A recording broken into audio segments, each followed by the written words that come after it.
گوجری زبان میں اپڈیٹ سنیے۔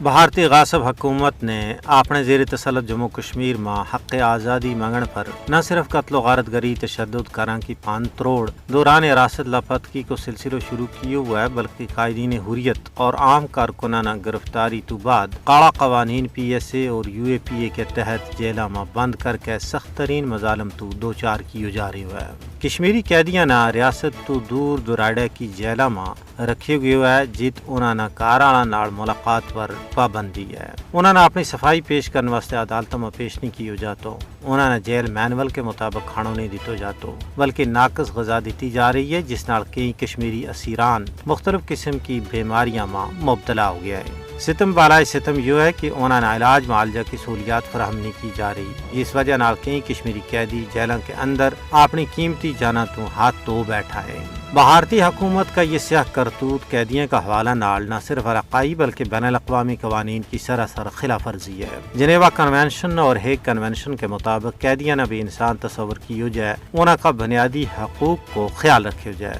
لیکن مکار بھارتی حکومت تمام بین الاقوامی قوانین نہ اپنا پیرا چتھ رہی ہے۔ بھارتی مکار ہندوتوا حکومت کشمیری قیدیوں پر اس واسطے بدترین مظالم کر رہی ہے تاکہ وہ خوف زدہ ہو کے اپنا مقصد تو دستبردار ہو جائیں، لیکن یہ بھارتی مکار حکمرانہ کی پول ہے کہ وہ ظلم و جبر کے ذریعے آزادی پسندہ کا جذبہ حریت نہ ٹھنڈو کر لیں گا۔ کشمیری عوام نے یہ عزم کی ہے کہ حصول مقصد تک یہ مقدس جد و جہد جاری و ساری رہے گی۔ مودی حکومت نہ ہزاراں کشمیریاں کی غیر قانونی حراست پر جواب دہ ہونا چاہیے۔